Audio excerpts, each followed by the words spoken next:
Pues volvemos a la normalidad, volvemos al ritmo habitual de publicación de vídeos en este sótano de geopolinómicos, y dado que no se puede hacer nada en la calle porque en esta ubicación desconocida del hemisferio norte está diluviando, he dicho, bueno, pues vamos a hacer un vídeo, y en este vídeo en concreto, ya más en serio, lo que voy a tratar es de explicaros las claves de lo que pasó en Moscú la semana pasada, ese terrible atentado en ese centro comercial con la cifra ya reconocida por las autoridades rusas de 144 fallecidos.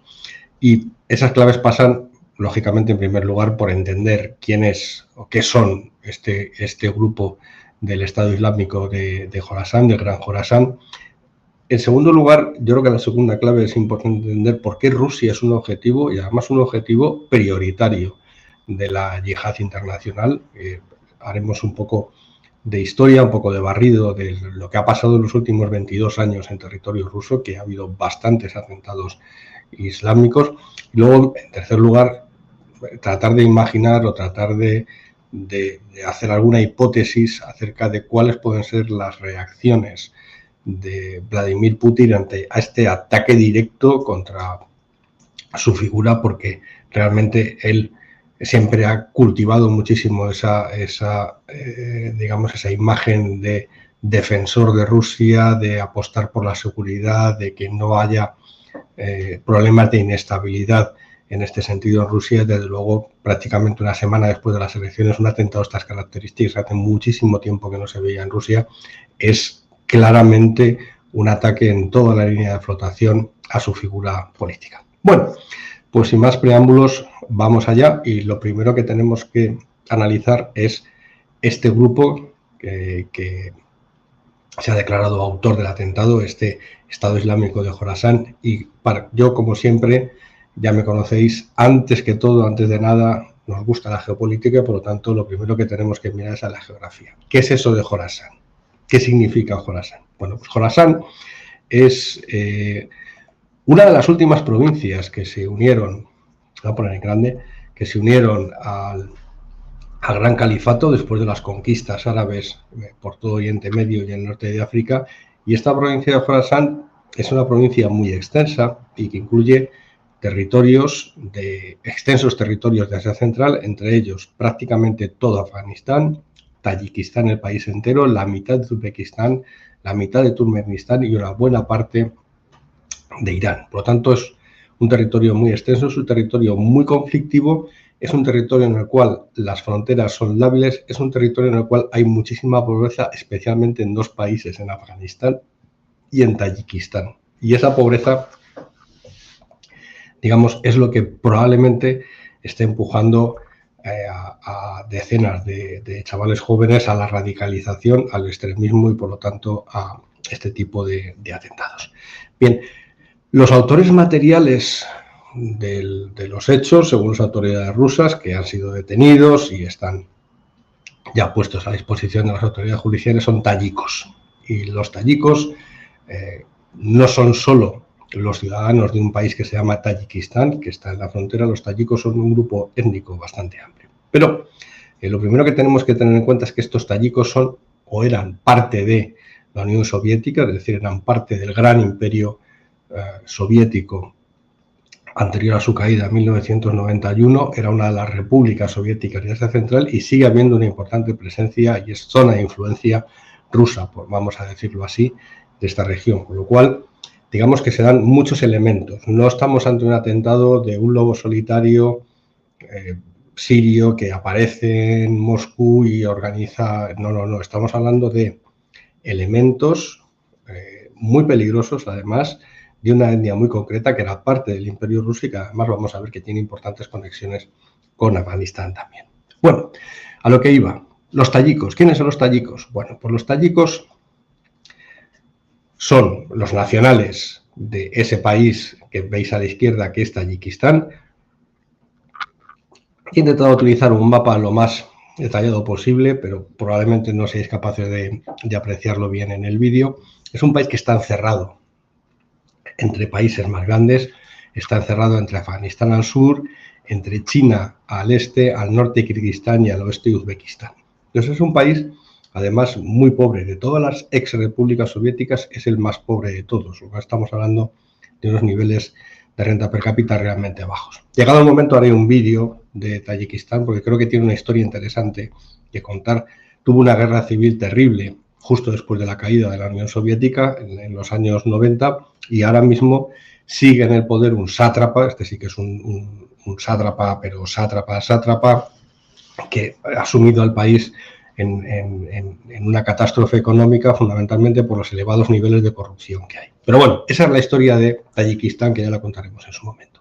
Los tayikos son algo más que Tayikistán. Lo que veis en el mapa de la derecha es el único mapa que he encontrado en internet, en Wikicommons, además, de libres derechos de autor, en el cual, digamos que se puede apreciar la extensión geográfica de esta etnia, que no es que coincida exactamente con lo que el Estado Islámico de Jorasán entiende que es la antigua Jorasán, pero sí, desde luego, que coincide bastante. Hay tayikos en el norte de Afganistán, hay tayikos en Uzbekistán, hay tayikos prácticamente por toda la región, y lo que me ha llamado muchísimo la atención cuando me he puesto a leer sobre este tema es que hay más tayikos, hay bastantes más tayikos fuera de Tayikistán que en Tayikistán. ¿Por qué?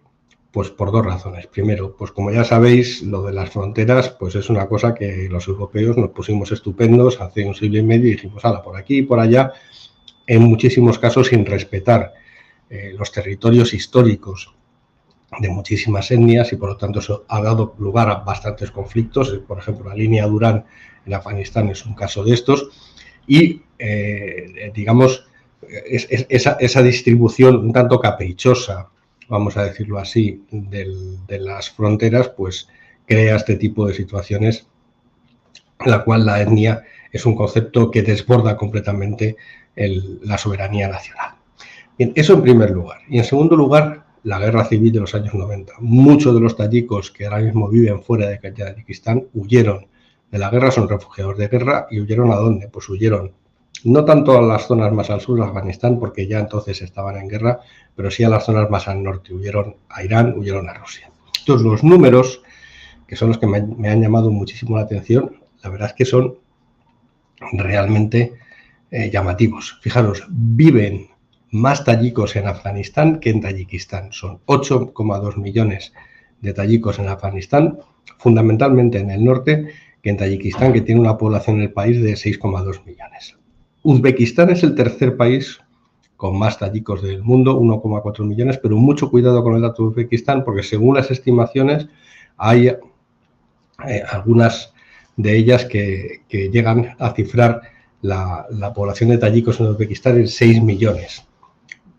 No sería una cosa disparatada teniendo en cuenta que hubo una gran migración durante la guerra civil y Uzbekistán y es un país relativamente estable, es un país con una renta per cápita bastante más alta porque tiene recursos de gas y por lo tanto sí que es un destino esto. Irán es también otro país con una importante minoría de etnia tayik, son 357.000 habitantes.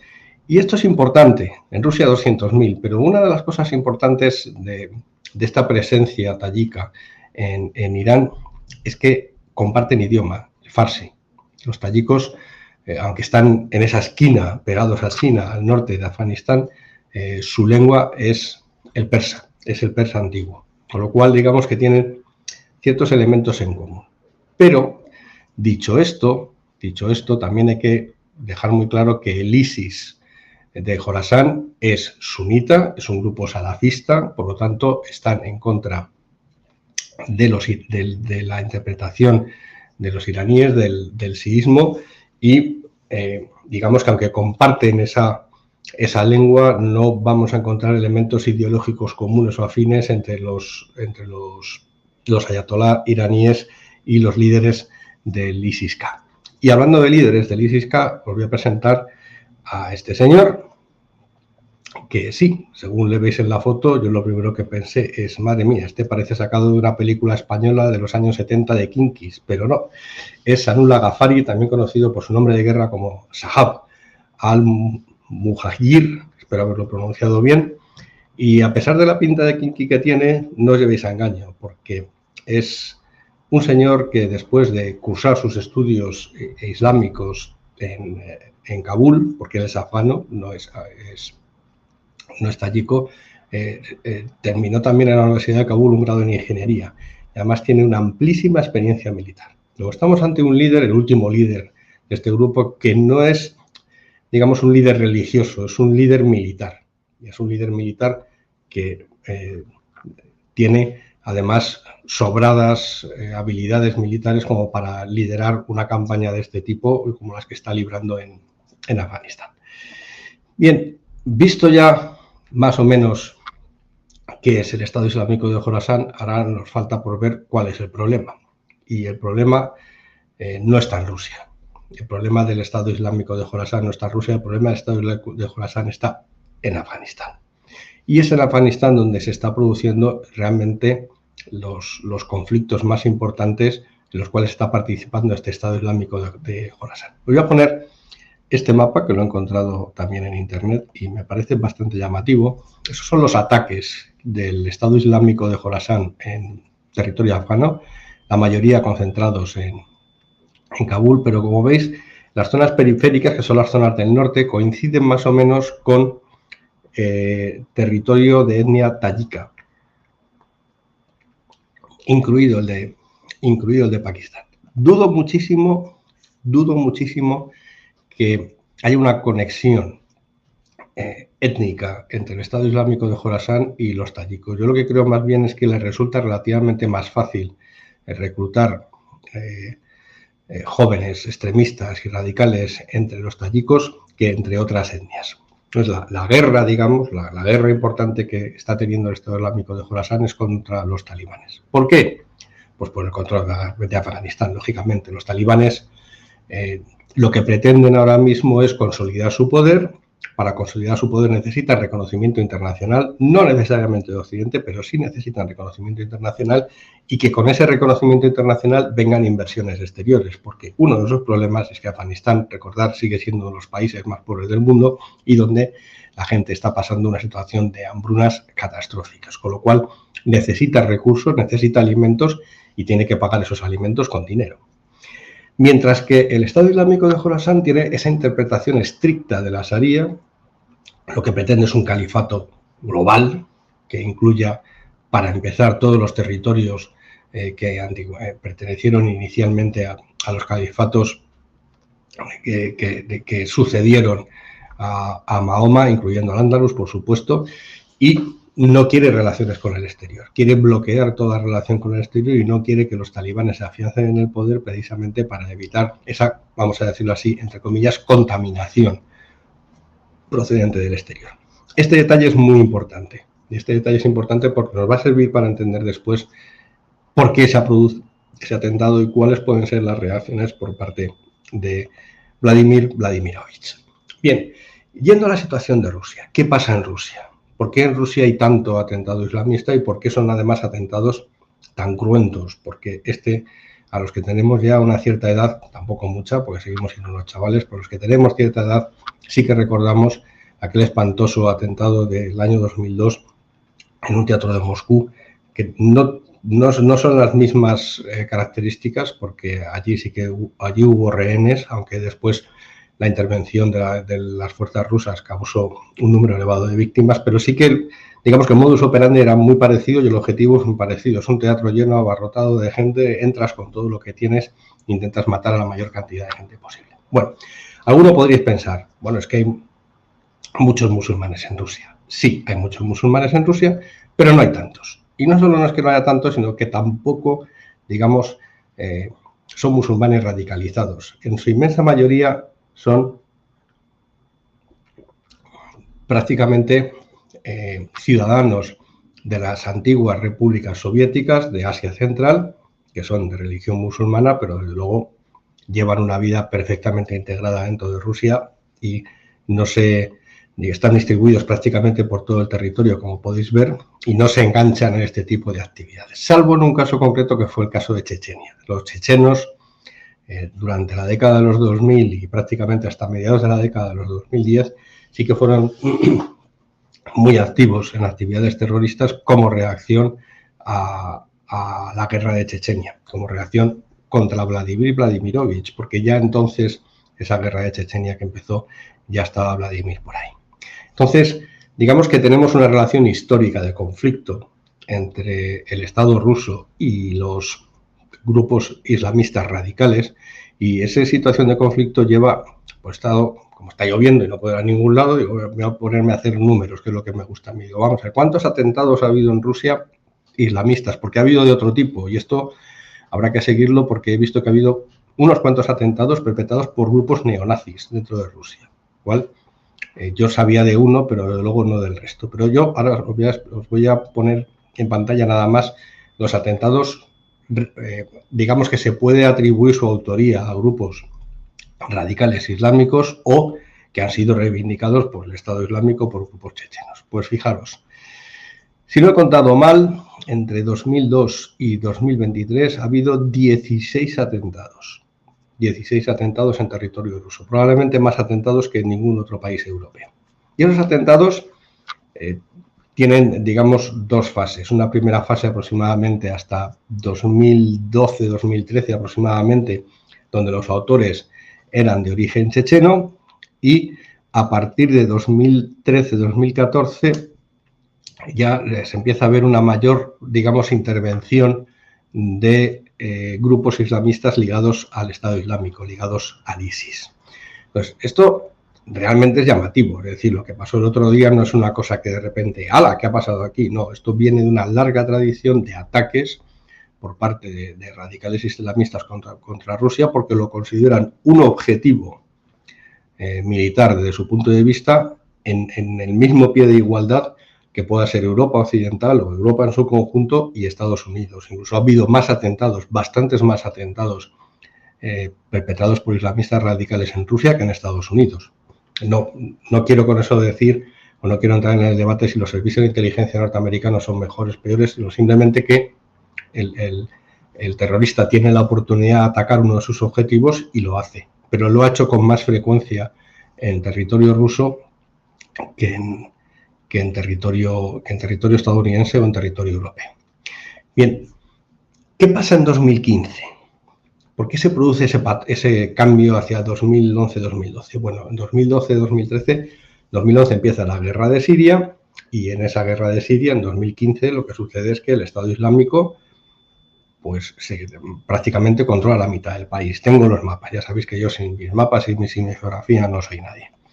Entonces, este es Siria en 2015. Ese área que veis como gris es área controlada por el Estado Islámico que operaba en la región y amenazaba prácticamente con controlar todo el país. La línea que veis amarilla arriba son los kurdos y la zona roja son las zonas que controlaba el gobierno de Bashar al-Assad. Bien, ¿qué pasa en ese momento? En ese momento es cuando entran las tropas, el ejército ruso a apoyar a Bashar al-Assad, y es cuando se empiezan los bombardeos de objetivos del ISIS y es cuando se produce la derrota final del ISIS por un movimiento de pinza entre las tropas de Bashar al-Assad apoyadas por los rusos por el sur y las tropas kurdas por el norte apoyadas por Estados Unidos. Entonces, en ese movimiento de pinzas cuando el ISIS desaparece. Fijaros, este mapa, perdón, este es el anterior. Este mapa es de diciembre de 2023. La zona amarilla es territorio controlado por los kurdos, la zona roja es territorio controlado por el ejército sirio. Ese control del ejército sirio, digamos que es con apoyo ruso, con lo cual los islamistas radicales del Estado Islámico pueden concluir con bastante certeza que uno de los responsables de su derrota en Siria y de que prácticamente hayan desaparecido del país son los rusos, así que sí que es un objetivo para ellos. Bueno, ¿terminan aquí los vínculos y los problemas? No. ¿Por qué? Porque el Estado Islámico de Jorasán es un grupo, o era un grupo relativamente pobre, era un grupo relativamente modesto. Tener en cuenta que opera en zonas donde, aunque controla territorio y puede recaudar impuestos, en los territorios que controla, digamos, son zonas tremendamente pobres. Así que una fuente importante de su financiación inicialmente, cuando se constituyó el grupo en 2013, provenía de la central del Estado Islámico, y esa central del Estado Islámico estaba en Siria. ¿Qué es lo que pasa? Cae el Estado Islámico, derrota digamos, de la central que tiene en Siria, y por lo tanto la financiación al Estado Islámico de Jorasán se corta. ¿Qué única salida tienen los del Estado Islámico de Jorasán? Ya no pueden contar con la financiación de la central, así que lo que intentan es controlar la mayor cantidad, de territorio posible en Afganistán para recaudar esos impuestos. Te van a decir, muy bien, Ángel, y todo esto está muy bien, pero ¿por qué atentan contra Rusia? Es difícil saberlo porque no tenemos las fuentes de inteligencia, desde luego no las que tienen las centrales agencias de inteligencia, pero yo sospecho que han imitado el impacto que está teniendo los ataques de Hamas del pasado mes de octubre. Es, de alguna manera, llamar la atención y decir, estamos aquí, somos un problema, tenemos capacidad para atacar al corazón de Occidente. De hecho, hace 2 o 3 días se emitió una fatwa para atacar a todos los objetivos pertenecientes al corazón de Occidente, al corazón de Rusia. Pero ahora, esta fatwa que han emitido recientemente ya han activado a todos sus lobos solitarios con el objetivo de atentar donde pueda y donde haya oportunidad a los intereses de Occidente y de Rusia y todo el mundo. Curiosamente, fijaros, el Estado Islámico de Jorasán sistemáticamente, y los islamistas del ISIS han atacado a Rusia, pero no han atacado a China. No han atacado a China. Y Tayikistán tiene frontera con China y tienen un problema serio con los uigures. Luego ahí también esté pasando algo que ignoramos. Pero fundamentalmente, más allá de conexiones conspiranoicas, yo lo que creo que pasa es que dice, estamos aquí, os hemos atacado en vuestro territorio y reclamamos amplias zonas de lo que es vuestra zona de influencia rusos, que son esas regiones de Asia Central. Por lo tanto, digamos que tendríamos ese efecto de llamada, ese efecto de impacto, ese intento de romper el tablero diplomático de alguna manera. Siendo un poco más malo, ya sabéis que me gusta mucho ser malo, yo creo que lo que, aparte de ponerlos otra vez encima del mapa, decir, estamos aquí, yo creo que lo que deben o lo que están buscando es bloquear los intentos de los talibanes por conseguir ese reconocimiento internacional. Ahora mismo, con el enfrentamiento que tiene Rusia con Occidente, no es descartable que los talibanes intenten acercarse a Vladimir Vladimirovich para buscar ese reconocimiento internacional. Si consiguen el reconocimiento internacional de Rusia, a lo mejor puede caer en un futuro el de China también, y con eso mucho más dinero procedente de allí. Y me da la impresión que este ataque del Estado Islámico de Jorasán lo que intenta es bloquear eso. Lo que intenta decirle a Vladimir es, mira, si vienes para acá y blanqueas el régimen de los talibanes, vas a tener un problema con nosotros, pero ese problema que vas a tener con nosotros lo vas a tener en Moscú, no lo vas a tener en Kabul. Entonces yo no sé por qué me malicio que ha ido por ahí la jugada, pero bueno, esto es dificilísimo de saber. Y ya lo que es prácticamente imposible de saber es cuál puede ser la reacción de Vladimir. Yo creo, pero no es una hipótesis loca completamente, pero yo sospecho que la reacción rusa no va a ser muy directa ni va a consistir en enviar tropas a la región. Lo primero, porque Rusia no está en condiciones de enviar tropas a esa región porque está empantanada en la situación en Ucrania. Tiene muchos recursos comprometidos ahí, muchos recursos materiales, pero sobre todo muchos recursos humanos, y además tiene muchos recursos de inteligencia puestos en Ucrania, que ahora no puede destinar a otras regiones del mundo. Recordar que se ha producido una especie de desenganche, una especie de abandono de Armenia, que también era un feudo ruso en la región, y a raíz del conflicto de Ucrania, los rusos han debido decir a los armenios, mira, no podemos poner los recursos que poníamos antes, no es que nos vayamos, pero no podemos ser tan activos como antes. Entonces no pueden. Ahora mismo Vladimir no puede distraer recursos, sobre todo de inteligencia, fundamentalmente de inteligencia, no puede distraer recursos del esfuerzo de Ucrania porque la situación en Ucrania todavía es bastante complicada para él. ¿Lo puede dejar sin respuesta? Dudo mucho que, conociendo a Vladimir, esto quede sin respuesta. Y no sé por qué, yo creo que la respuesta puede venir indirecta. Y la respuesta puede venir porque, hombre, tengo un enemigo, pues lo que voy a hacer es hablar con el enemigo de mi enemigo, que no es mi amigo, pero tenemos un enemigo común. Entonces yo creo que lo que veremos quizás es una hipótesis mía, es un escenario, es un, digamos, aumento de la actividad diplomática con los talibanes. No sé si será un reconocimiento formal de Rusia del del Estado talibán, pero digamos que puede ser o puede empezar la llegada de ayuda. No tiene por qué ser ayuda rusa, puede ser, por ejemplo, material militar procedente de Corea del Norte a manos de los talibanes para luchar contra el Estado Islámico de Jorasán. Entonces, Vladimir lo que puede decir, mira, yo ahora mismo estoy liado, no puedo ocuparme de estos tíos, ocúpate tú, yo te mando el dinero, te mando armas, si me da tiempo a lo mejor saco algunas unidades del Afrika Korps de Sudán y me los llevo para allá para entrenar a tu gente, pero ocúpate de estos de Jorasán porque yo no me puedo ocupar.